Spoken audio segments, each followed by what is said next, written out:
The title of this morning's sermon is The God Who Can Be Trusted. Trust is a funny thing, incredibly powerful and strong, and yet equally fragile. It can take a lifetime of yeses to build up trust in a relationship, and just one or two false starts to erode what felt like an eternity to build.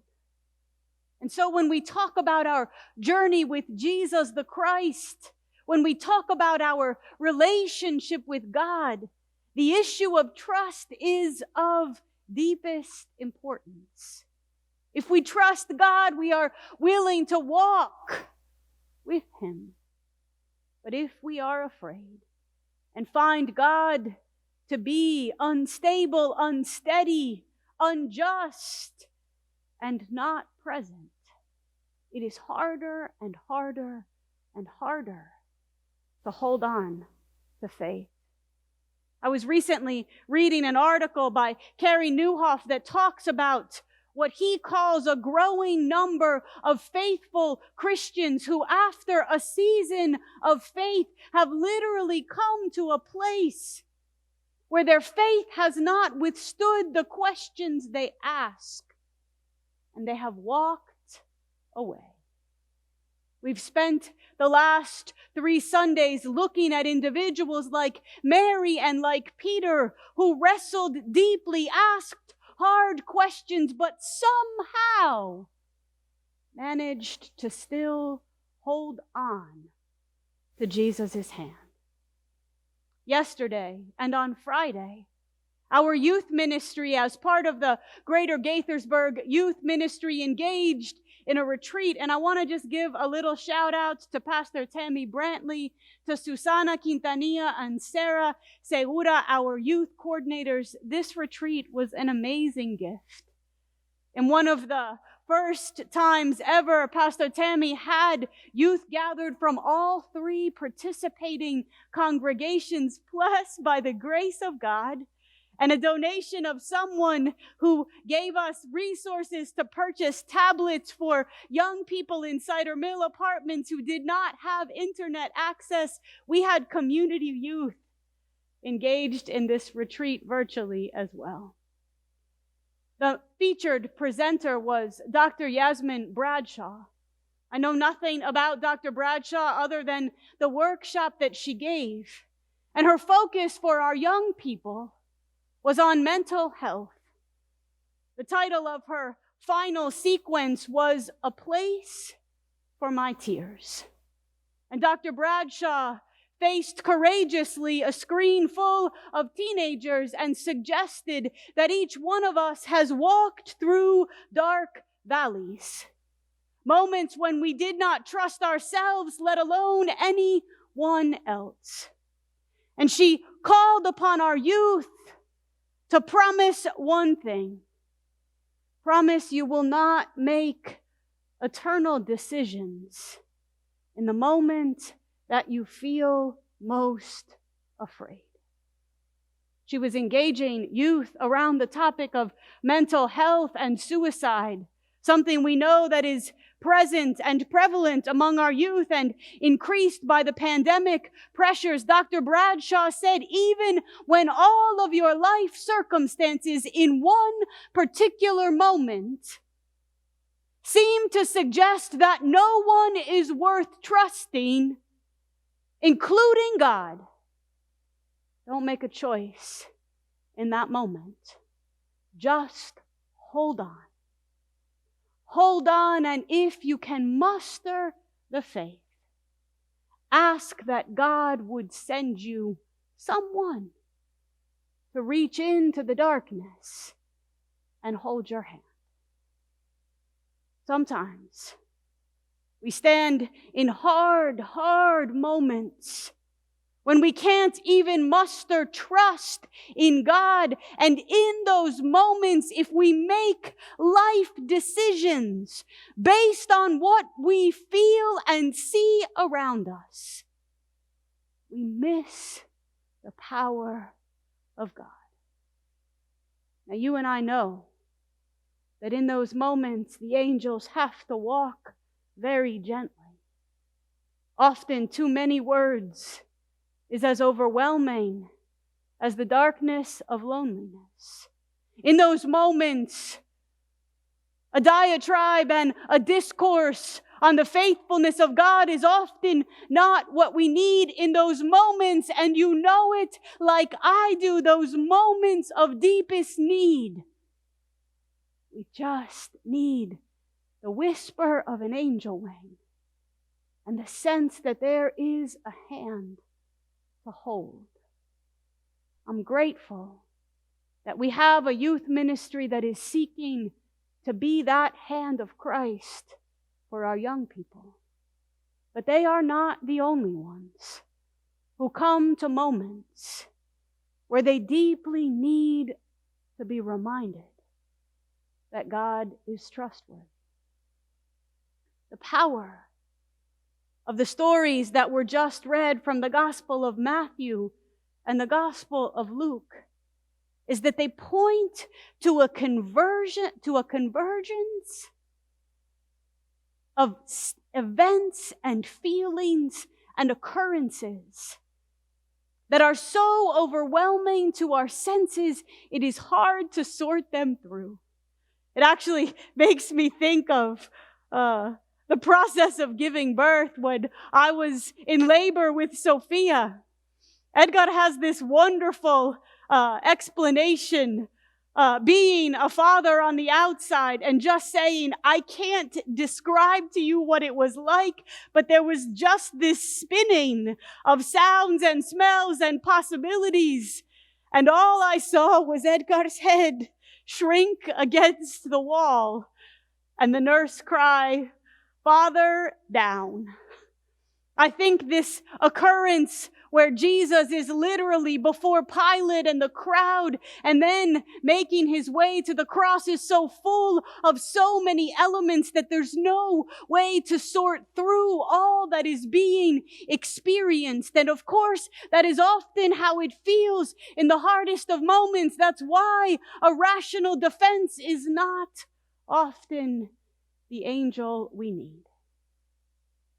And the very interesting part that I want us to focus on today is the way in which the presence of Jesus and all that was unjust and out of control, the presence of Jesus, even in those moments, changed people, transformed people, brought them to a place where their doubts were replaced with faith.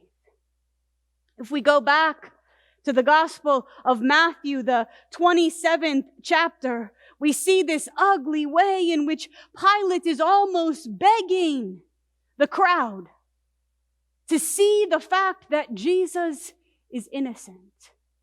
And there is simply not a defense from Jesus.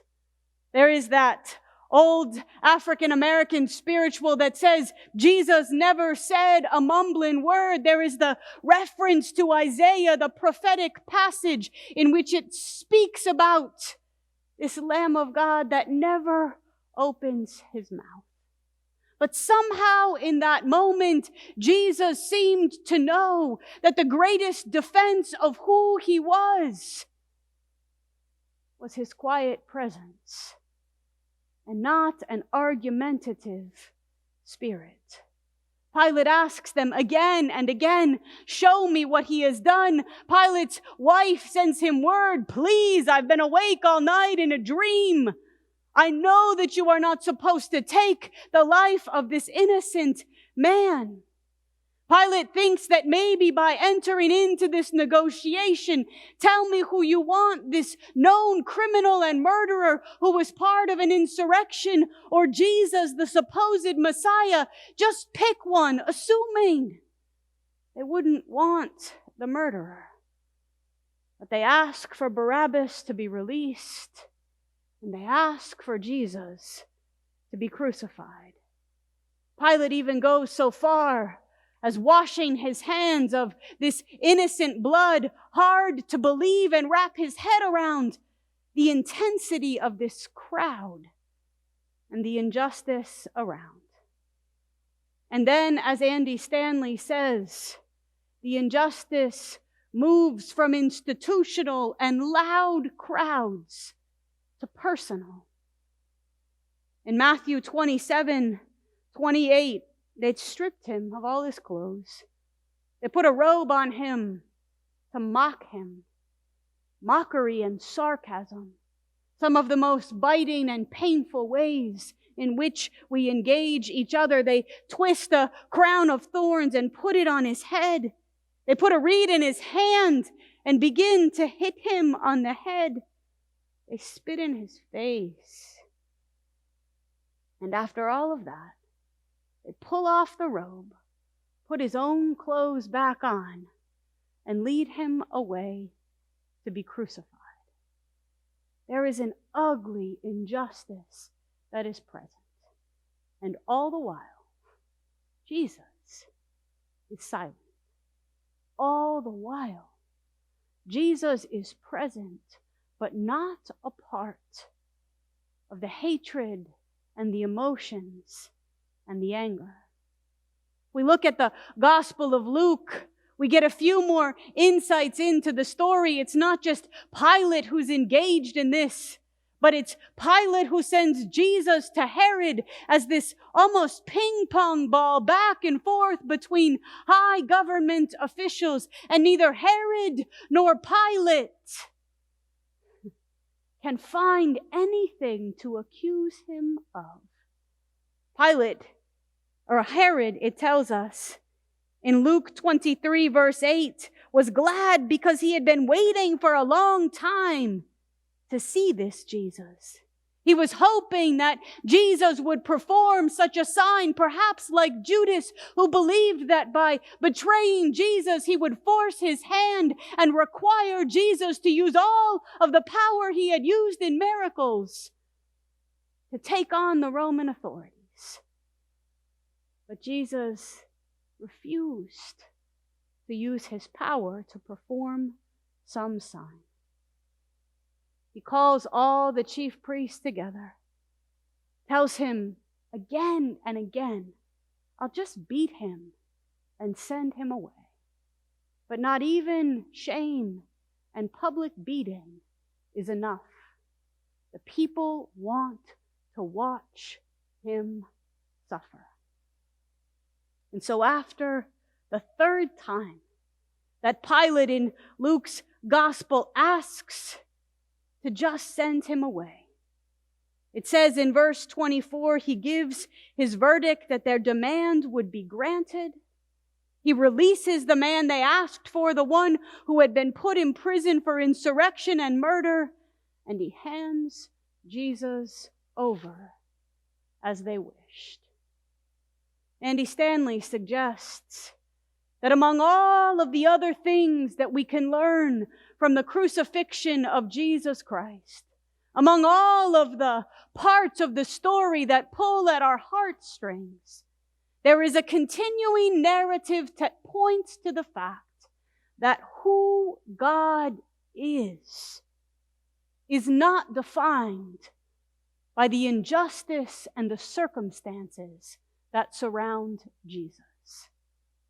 Goes back to Dr. Bradshaw's plea to each one of us, do not make eternal decisions in a moment that your feelings tell you that the injustice and the loneliness of this world is all there is. God is not defined by simply the sequences of events surrounding the crucifixion any more than God in your life and in mine is defined by the sequence of events that have left us broken and bruised and hurting. Have you ever felt disappointed with God because of the challenges you experienced in life? Have you ever looked out over your life and cried out to God, my God, why have you forsaken me? Everything around me is not what I planned. The death that I carry deep in my soul of this beloved person in my life is not what I asked for. The place that I stand in my career is not what I believed you had for me. God, the brokenness in my family relationships is not what I wanted for my life. My God, why have you left me in this place? Have you ever felt disappointed with God, angry with God, even questioning if God was trustworthy because of the circumstances around you? I never thought about it before until I prepared for today's message, but the mere presence of Jesus in the midst of this climax of human evil and injustice, of personal taunting, of institutional harm, the climax of all that is wrong with this world. And God is present in the midst, not creating the evil, but bearing witness silently to another way and to the trustworthiness of God. When it is dark and challenging and confusing and your senses are overwhelmed, could there be a quiet Jesus who is silently bearing witness to who God is in the midst of all that is broken in this world? I want us to go look in the Gospels to the way in which Jesus' presence actually changes those who are on the cross with him. I want you to pull out your home Bibles. We're still in Matthew 27. And we read all the way in Matthew 27. We began at verse 11 and read to 31 and then skipped to 45. I did that on purpose because I wanted us to read here 32 to 44 together. Matthew 27, 32. After they've cried out to crucify him, verse 32 says, as they went out, they came upon a man from Cyrene named Simon. They compelled this man to carry Jesus' cross. And when they came to a place called Golgotha, which means place of a skull, they offered Jesus wine to drink mixed with gall. But when he tasted it, he would not drink it. And when they crucified him, they divided Jesus' clothes amongst themselves by casting lots. Then they sat down and kept watch over him. Over his head they put a charge against him, which read, "This is Jesus, the King of the Jews." Then 2 bandits were crucified with him, one on the right and one on the left. And those who passed by derided Jesus, shaking their heads and saying, "You who would destroy the temple and build it in 3 days, save yourself. If you are the Son of God." They still are trying to force God's hand. In the same way, the chief priest, also along with the scribes and the elders, mocked Jesus, saying, "He saved others, but he cannot save himself. He is the King of Israel. Let him come down from the cross now, and we will believe in him. He trusts in God. Let God deliver him if he wants to, for he said, 'I am God's son.'" And the bandits who were crucified with him also taunted him on that day. Have you ever felt like not only was the world against you, but because you had claimed faith and held on to a belief that God was present in the hardest moments instead of walking with you, folks ask questions like, "Why don't you have enough faith to make it? And why can't you just believe and keep going?" They mocked Jesus. They made fun of him, except for Simon the Cyrene, who helped to carry the cross. No words. just walked in the suffering with Jesus. If we go back to the Gospel of Luke, we get more insight into the criminals who hung beside Jesus and how they mocked him. Turn in your Bibles with me to Luke 23. We read all the way up to 31, and I want us to continue at 32. Luke 23:32. Two others also, who were criminals, were led away to be put to death with Jesus. And when they came to the place that is called the Skull, they crucified Jesus there with the criminals, one on his right and one on his left. Then Jesus said, what does he say? In the midst of all that is wrong, where is Jesus in your darkest moments? Jesus said, Father, forgive them. They don't know what they're doing. Can you imagine hanging on a cross next to Jesus, watching the taunting and the anger and the evil and the injustice, watching not only the silence of a God who is present in the midst of the injustice, but refuses to play by their rules. And the only words he speaks are under his breath to the God who holds them. Forgive them, God. Forgive them. They don't know what they're doing. They're so caught up in themselves, they do not know what they're doing. And then they cast lots, it says in 34, to divide his clothing. Luke 23:35, and the people stood by watching, but the leaders scoffed at him, saying, he saved others. Let him save himself if he is the Messiah of God, the chosen one. The soldiers mocked him, coming up and offering him sour wine and saying, if you are the king of the Jews, save yourself. And there was an inscription over him, this is the king of the Jews. Andy Stanley, similar to Reverend Adam Hamilton, talks about the fact that our images of the cross are of this high cross, like this large, standing up on a hill. But investigation into the Roman practice of crucifixion said that Jesus is probably about 6 inches off the ground. He is at eye level. And they look straight in his eyes and taunt him and spit on him and mock him. And looking straight back at every one of your fears and of mine, at every one of the places that we have turned away, Jesus says, Father, forgive them. They don't know what they do. And in verse 39 of Luke 23, one of the criminals who were hanging there kept deriding Jesus and saying, are you not the Messiah? Save yourself.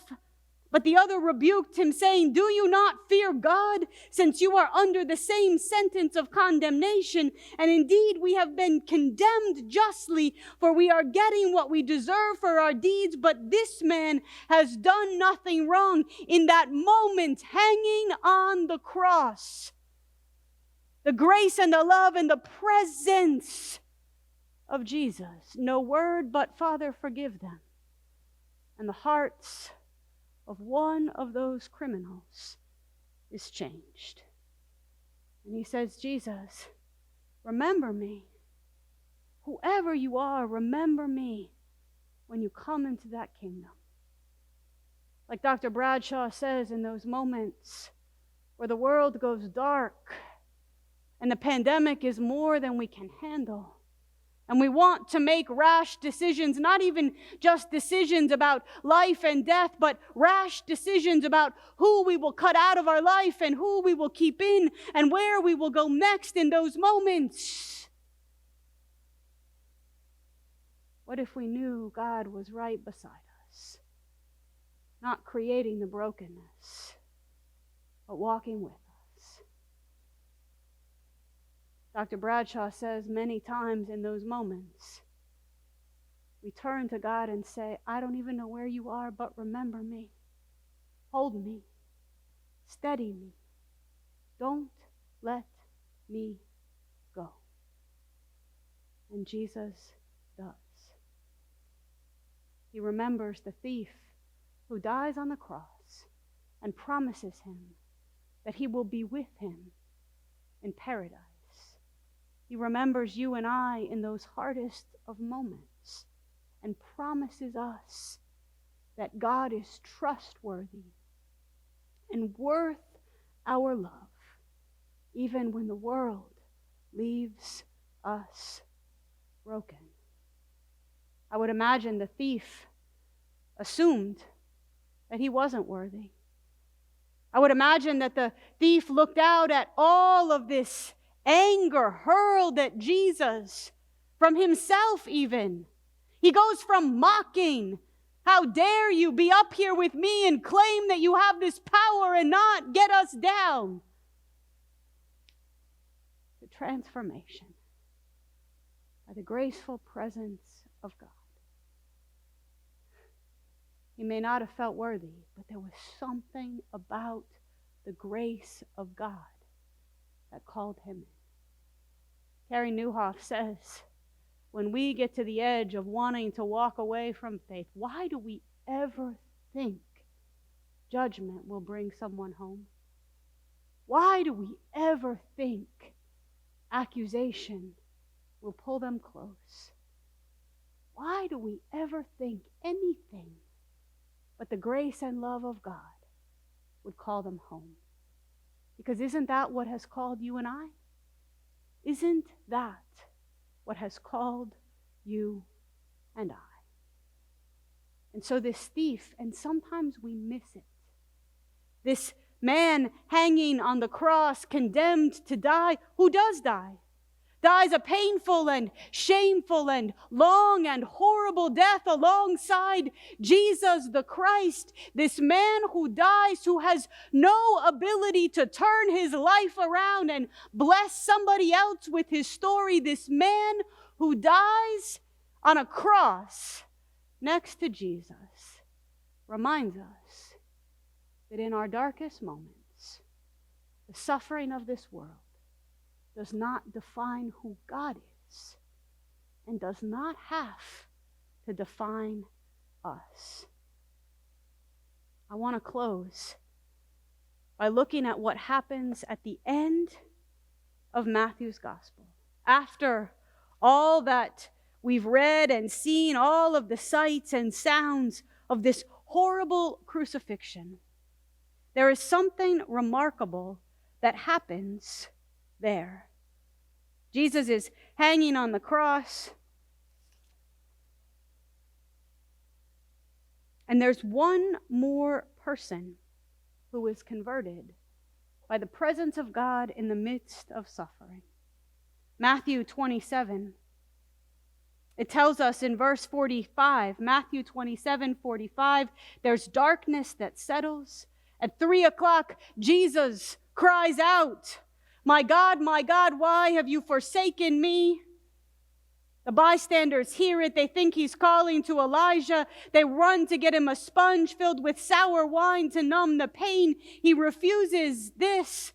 He cries out one more time. He breathes his last. And in verse 51, it says, at that moment, the temple of the curtain was torn in two from top to bottom.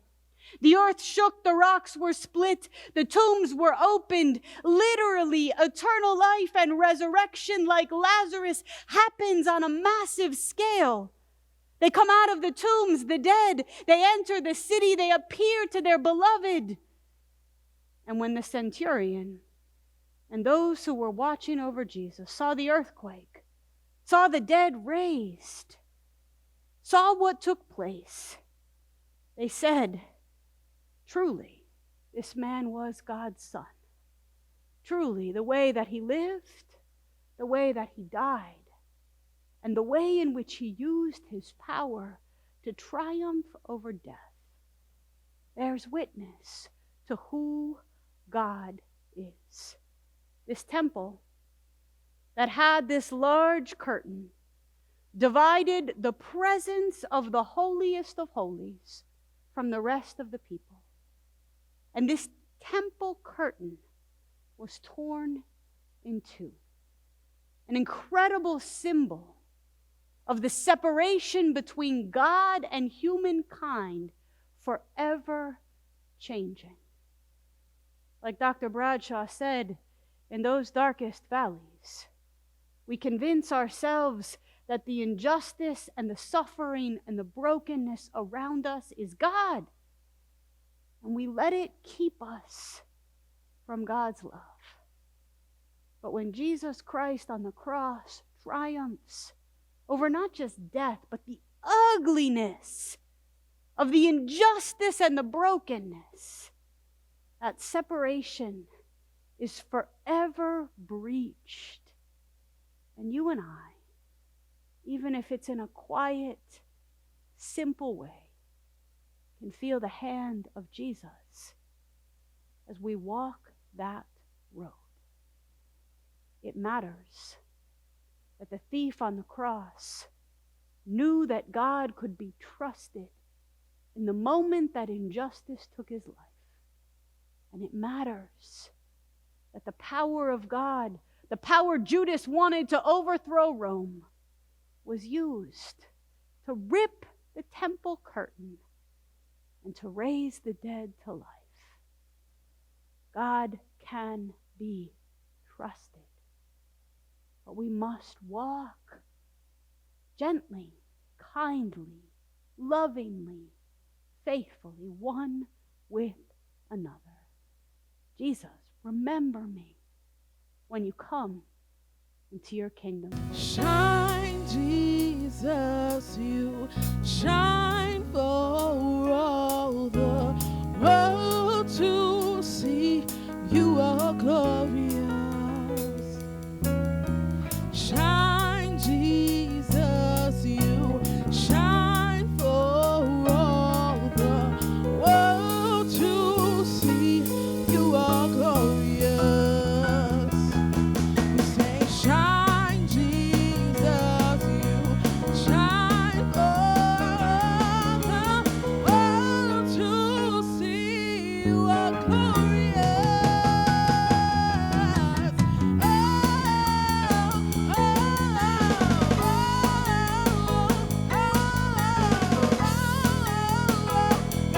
you are glorious.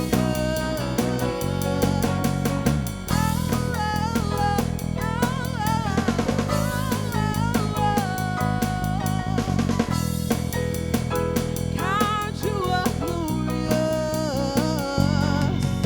Sing glorious. Shout it out and glorious.